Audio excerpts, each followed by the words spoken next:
avec l'UNEF et aussi avec la Fédération d'éducation nationale. Ce qui explique pourquoi nous avons été à l'initiative, enfin moi en tant que membre de la FEN, je me suis retrouvé donc à organiser le fameux meeting de Jussieu, où on a donné la parole un peu à tout le monde. Il y avait tous les courants politiques qui étaient El Oumami, il y avait le FFS, il y avait toutes les organisations qui étaient représentées à ce moment-là, précisément parce qu'on avait pris la dimension de ce que c'était l'événement. J'étais dans une cellule du commissariat central. Quand il me relâchait après des interrogatoires de la nuit, c'était vers 1h, 2h du matin. La cellule est tellement bondée de délinquants qu'il n'y avait plus de place où dormir en dehors des toilettes. Et c'est le dimanche matin que, le 20 avril ou le 21 avril, que des jeunes sont rentrés dans ma cellule. Ils venaient d'être arrêtés à Alger parce qu'ils manifestaient par rapport à ce qui s'était passé à Tizi Ouzou. Et celui qui était là, donc, dans ma cellule, c'était Bza Ben Cheikh, un ami de toujours, et qui a sauté de joie, pratiquement en me voyant dans la cellule et en me racontant un peu ce qui se passait. C'est à ce moment-là que les geôliers s'étaient rendus compte de l'information que je venais d'acquérir. Ils avaient décidé de me séparer, de m'isoler du reste. Dans la confusion qui a suivi la répression, les amis d'Alger qui n'ont pas été arrêtés en même temps que nous en 80, tout ça, donc ont eu l'information de la répression à Tizi, que l'hôpital, enfin, l'université ont été attaqués, ont été cernés, qu'il y a eu donc violation des franchises universitaires hospitalières, avec donc répression, bastonnade et l'arrest. Et les gens ne pouvaient pas s'imaginer que ça n'allait pas faire de victimes. Et c'est comme ça que, dans l'affolement généralisé, tout ça, l'émotion aidant, très forte, etc., je ne sais pas comment c'est sorti l'information de 32 morts, il me semble. 32 morts et plus, donc tout le reste. Et ça, si vous voulez, ça a mobilisé d'une manière incroyable parce que ça a touché au plus profond de tout un chacun, mais la confrontation était très violente, c'est-à-dire c'est un miracle qu'il n'y ait pas eu de mort, en fait. Hein. L'information qui nous parvenait à l'époque, effectivement, c'était qu'il y a eu des morts et des blessés graves et que nous ne pouvions pas, dans la mesure où la presse officielle ne voulait pas rendre publiques les informations crédibles, parce que tout est là aussi, et même tout ce que le gouvernement pouvait dire, on ne pouvait pas le croire, parce qu'ils avaient tellement l'habitude de mentir, on ne pouvait pas prendre leur dire pour argent comptant. Donc les informations qui sont parvenues à l'époque, c'est qu'effectivement, il y aurait eu des morts et des blessés très graves, ainsi que des rumeurs de viol. Et par la suite, évidemment, il s'est avéré que ce sont des informations qui n'étaient pas totalement fondées, même si le comportement brutal de la police de CNS à l'époque pouvait supposer effectivement que ces informations pouvaient se révéler vraies. Ils ont fait une tentative de me forcer à parler à la télévision pour appeler au calme, et en m'invoquant que les gens ont brûlé le drapeau algérien, qu'ils ont profané les cimetières des martyrs, et que la CIA, le Mossad, le SDEC, tout le monde était derrière, et tout ce qui s'ensuit. J'avais refusé. Alors on a pu échapper pour quelques jours, on a essayé avec mes amis Rachid Halat, Stiyat, on a vécu 3 jours de clandestinité à la recherche d'une Ronéo pour continuer le mouvement, pour continuer à irriguer la population de Tract. Et finalement, pour dire aussi, il y a un aspect du mouvement, c'est l'infiltration et tout ça. Et il y a quelqu'un une top qui nous a infiltrés et il va nous prendre dans un appartement au fait qu'il avait donné déjà au service, quoi. Et le 24 au matin, jeudi, donc on somnolait, on essayait de se reposer un peu. Et là, les barbouzes de Zaïsam vont vont casser la porte, vont intervenir. On essaiera donc de sortir par le balcon. Et là, on est en face de 20 barbouzes armés de clash, de pistolets mitrailleurs et tout ça, et on sera arrêté. Notre rôle que nous avions joué à l'époque ici, donc c'était un rôle d'information, d'abord, pour l'opinion publique internationale, à travers la presse. ولاش un journaliste غور نورحارة ولاش un journal غور نورحارة ولاش une télévision غور نورحارة. Bon, ça donne quelques bribes, ça donne des petites choses, mais nous n'étions pas soutenus. Hier, il y a eu de violentes émeutes à Tizi Ouzou, mais également dans plusieurs villages de Grande et Petite Kabylie. La presse officielle algérienne dénonce les provocations des exaltés qui ont voulu brûler le commissariat national du parti unique et plusieurs bâtiments publics. El Moudjahid, le journal, parle d'un complot politique mené par des organisations implantées en France où elles trouvent bon accueil et une certaine assistance, dit le journal. On dit qu'il y a eu des victimes dans ces affrontements et de nombreuses arrestations, mais les informations sont imprécises car Tizi Ouzou est interdite aux journalistes étrangers. On avait recueilli des centaines de signatures de hautes personnalités littéraires, politiques, etc. en France. Aussi par rapport à notre communauté qui était informée notamment à travers les textes que nous distribuions dans les cafés pour expliquer le combat de nos amis, et aussi lors des galas qui ont eu lieu, notamment le plus célèbre, c'est celui animé par Matoub Lounes à l'Olympia, où il avait fait observer une minute de silence mémorable pour tout le monde. Vous avez imaginé la salle de l'Olympia avec près de 3000 personnes, tous debout comme un seul homme, pour observer une minute de silence qui était beaucoup plus longue qu'une minute. Et ça a effectivement provoqué un élan à la fois de mobilisation pour notre communauté, un élan de sympathie pour toute l'opinion publique qui ne savait pas trop, qui ne faisait pas trop la différence. Pour eux, l'Algérie, c'est des musulmans, c'est des arabes, et puis à la limite, c'est trop loin. Personne ne savait ce que c'était. Donc c'était véritablement pour la communauté française ou étrangère, c'était le début où ils ont commencé à se poser des questions. Qu'est-ce que c'est que ces berbères? D'où ils viennent? Quelle est la différence entre... Continuer les interventions, les manifestations, puis ensuite on a fait un deuxième comité, cette fois-ci, pour lutter contre la répression. Et on a tenu un meeting à la Bourse du Travail.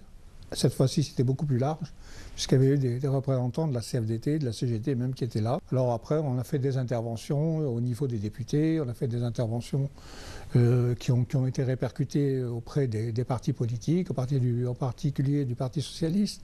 Et nous sommes arrivés finalement à ce que le problème, il était en partie, disons, réglé. C'est à partir de ce moment-là que j'ai bien connu Ali Messini et qu'on a travaillé ensemble à partir de ce moment-là. Je dirais d'abord qu'il ne s'agit pas d'un problème spécifiquement kabyle. Le peuple, la population de Kabylie fait partie d'un ensemble qui s'étend d'un bout à l'autre de l'Algérie. Elle fait partie du grand peuple berbère dont l'histoire remonte à la nuit des temps. Les berbères d'ailleurs s'appellent eux-mêmes Imaziren, ce qui veut dire homme libre. Il y a dans cette définition tout un programme politique puisque les hommes libres sont fondamentalement, d'abord et avant tout, attachés à la démocratie. Voilà la dimension historique et politique du problème. En un mot, les Berbères veulent défendre une forme de langage. Les Berbères, à travers la défense d'une forme de langage, défendent des institutions démocratiques qui remontent, pour eux, à la plus haute antiquité. Maître, vous le savez mieux que personne, des événements graves se sont produits à Tizi Ouzou. Est-ce que ces événements risquent de s'étendre, à votre avis? Ces événements se sont déjà étendus, puisqu'il y a eu des motions de soutien qui ont été votées dans diverses universités de régions qu'on appelle arabophones, c'est-à-dire situées en dehors de la zone berbérophone de Kabylie, et notamment l'université d'Oran s'est solidarisée avec les étudiants de Kabylie. Il y a eu des manifestations à Sidi Bel Abbès, en Oranie également.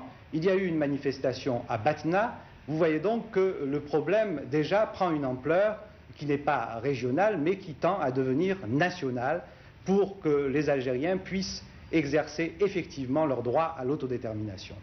2 ou 3 jours plus tard, j'ai été transféré à Bouzaléa. Et c'était le général Toufiq, qui n'était pas général encore, qui nous traitait, c'est-à-dire qui nous recevait dans son bureau. Autant la police, je dois le dire, a été assez brutale et a usé de torture, autant lui se contentait de donner les faits et d'interroger les gens. C'est-à-dire juste en vis-à-vis, lui derrière, dans son fauteuil derrière le bureau et moi de l'autre côté. Et il m'avait sorti une information qui m'avait un peu déstabilisé à un moment donné. Il m'avait dit que mon disque, c'est pas le FFS qui t'a payé le disque. Et effectivement, c'était Maître Missili qui m'avait payé le studio pour 40 000 francs à l'époque. Donc, ils avaient l'information selon laquelle mon enregistrement était financé par le FFS. Mais pour autant, je n'ai pas reconnu à aucun moment appartenir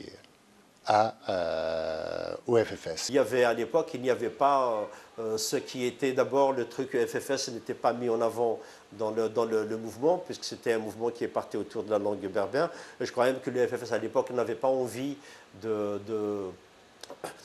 ni de récupérer ce mouvement, ni de réduire sa dimension à cette question culturelle qu'il considérait comme étant, je dirais, pas mineure, mais pas aussi importante que cela, mais quand même, à titre tout à fait personnel et militante, il y a effectivement des interventions.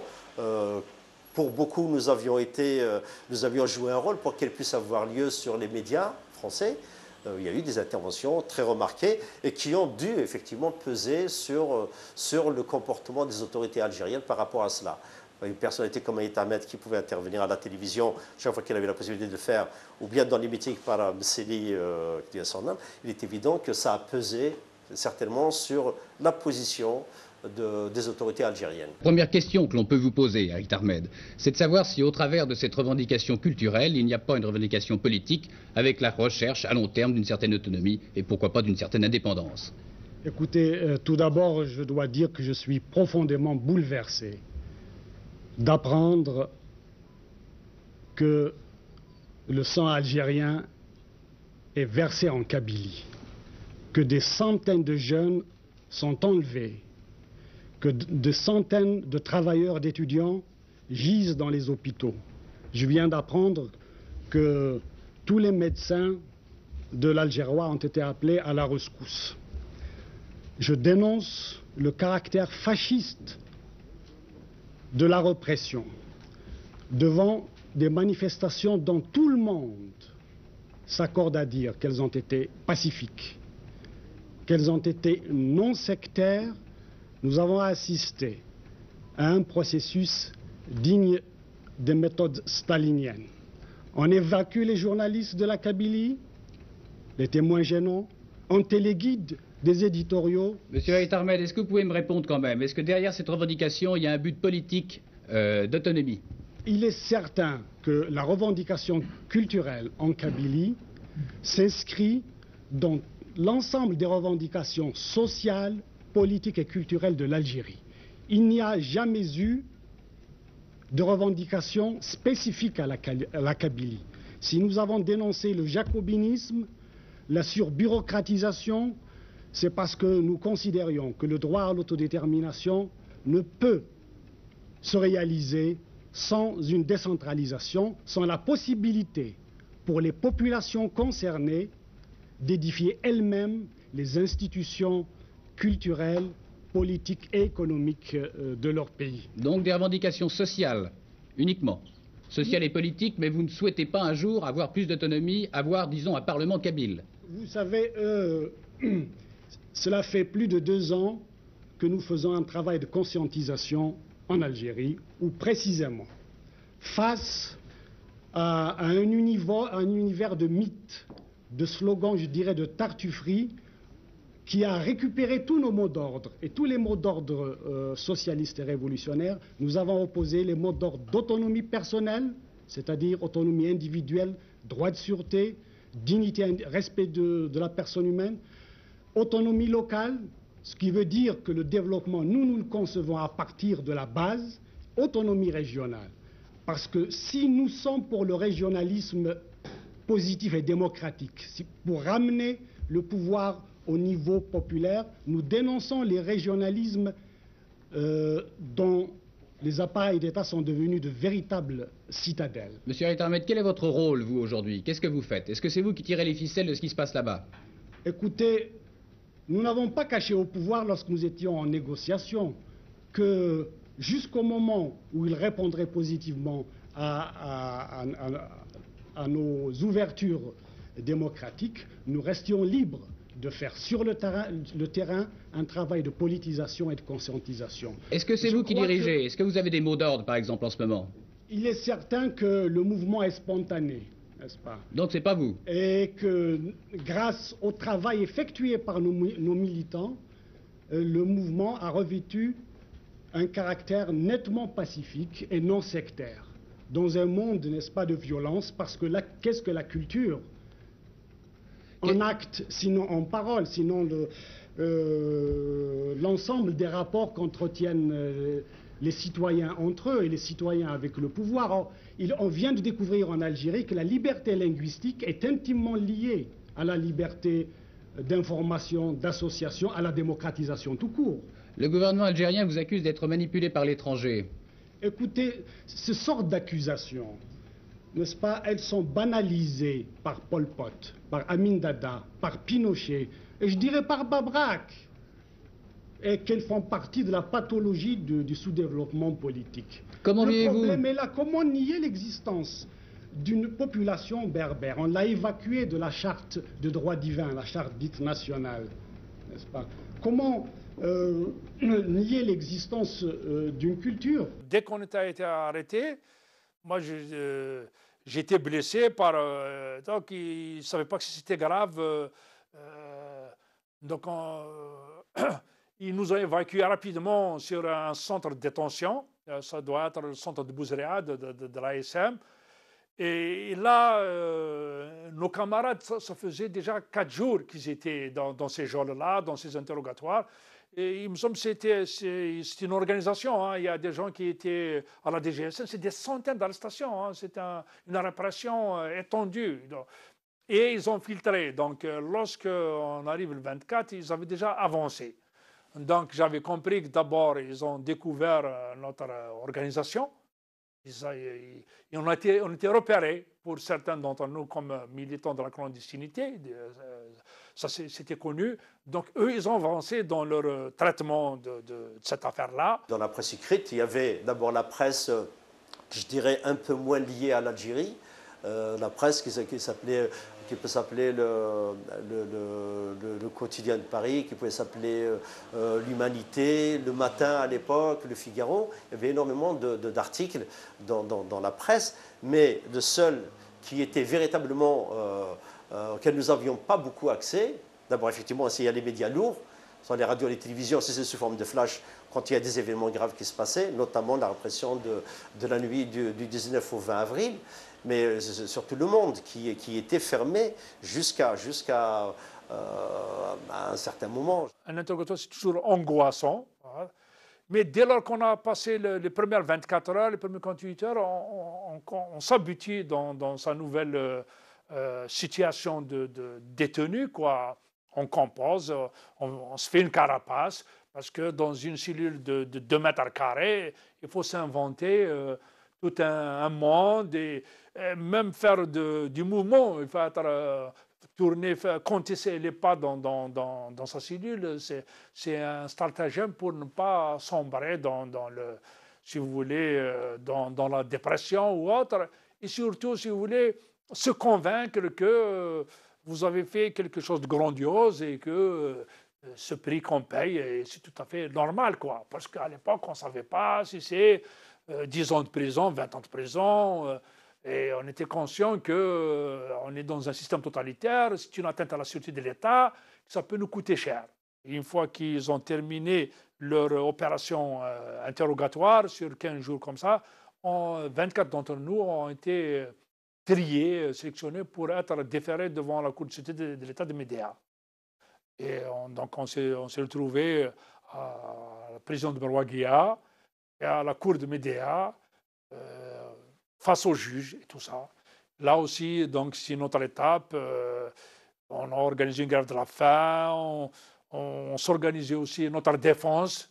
on a reçu donc des avocats, on était d'accord pour assumer notre position. يمكن يشفي روح البرواقيه كنا تزار يمدوك عليه وكشمنا على الحبس روحها سبيسيالمون كشما افيك اون فوس كارت ديدونتيتي اكيد سرقيه الناس ولكن قيم علينا غورسن مي الا قد زرا فرحات الا قد زرا سعيد سعدي الا كشمنا على الحبس نكون mais que finalement la décision était prise de relâcher un certain nombre de gens dont je faisais partie.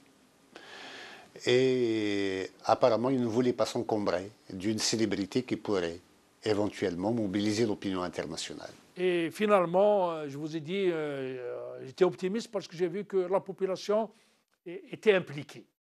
Et on avait des informations qui arrivaient que même si c'est un peu grossi, même si c'est un peu amplifié pour notre morale, que ça bougeait encore à la fac, à Tizi, ça bougeait encore, et ça c'était bon pour nous, pour le moral. Et d'ailleurs, ça n'a pas raté pour aller vite, quoi. Lorsque le 21 juin, le 20 juin ou 21, on nous annonce une libération presque, comment dirais-je, miraculeuse. Et ça, je pense, c'est surtout parce que le mouvement a eu un ancrage, s'est inscrit en profondeur dans la population. Le FLN appelait à un congrès à tenir pour le 14 juin.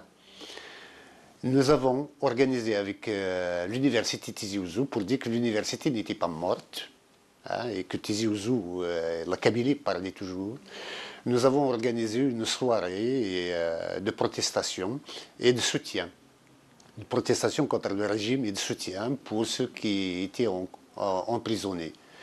Et c'était moi et Kat Biassine que nous avions animé la soirée. Le 24 devait avoir lieu un concert ici à Paris et la police avait refusé de me laisser sortir jusqu'au jour où c'était déjà trop tard. Le concert était passé, moi je n'ai pas pu venir pour chanter ici à Paris, mais quand même ils m'ont laissé sortir un jour plus tard, juste le temps que l'ensemble des prisonniers soient enfin relâchés, mis en liberté provisoire. Bien sûr, c'était une liberté définitive.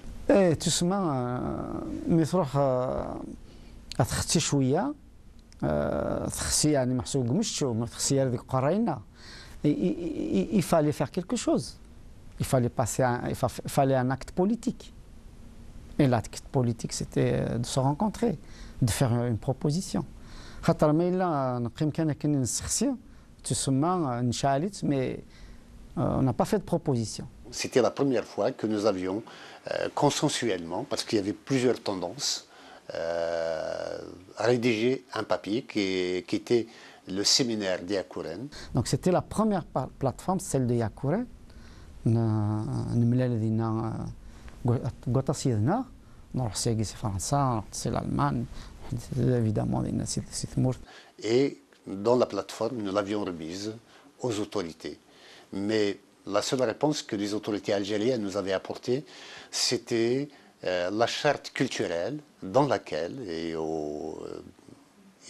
lors du débat de laquelle, on préconisait tout simplement que les enfants kabyles à leur naissance, leur mère leur parle en arabe. Voilà la réponse du régime, ce qui a amené une répression endémique et des arrestations permanentes, ce qui nous a amené par la suite à créer une Ligue algérienne des droits de l'homme.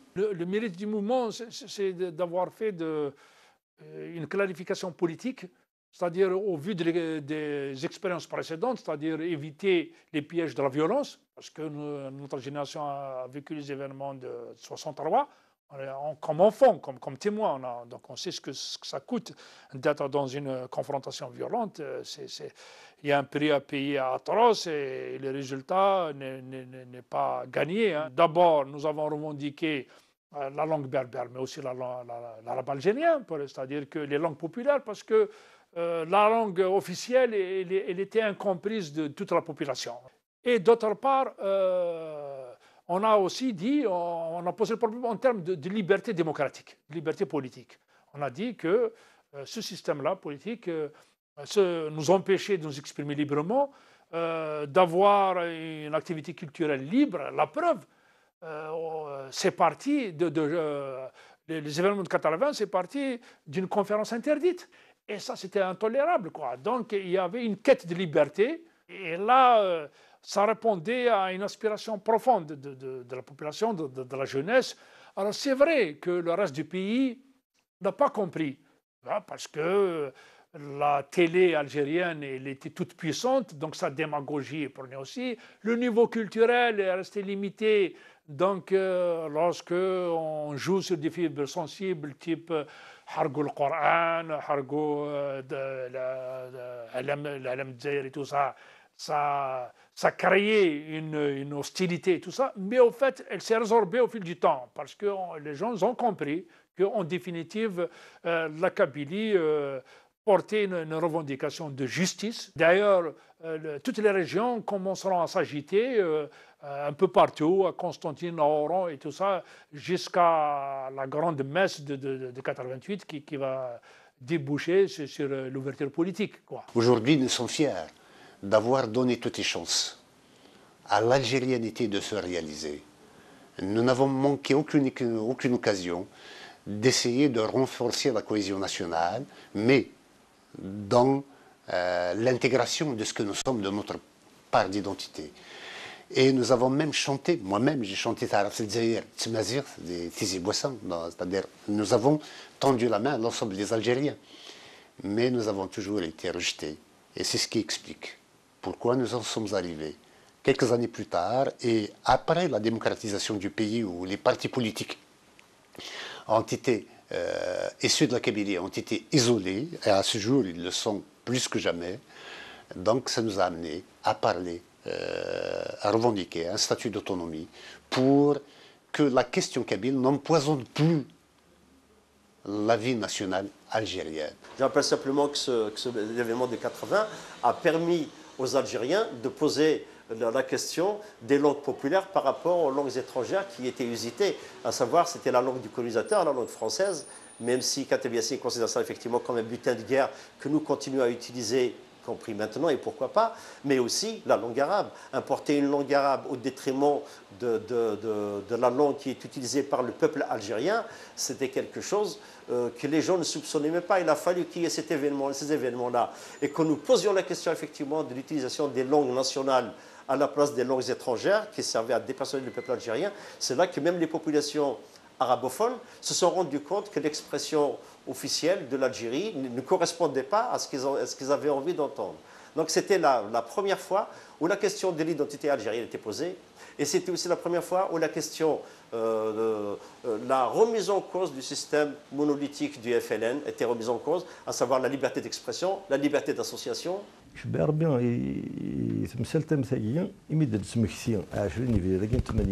C'est déjà un acquis, c'est une victoire.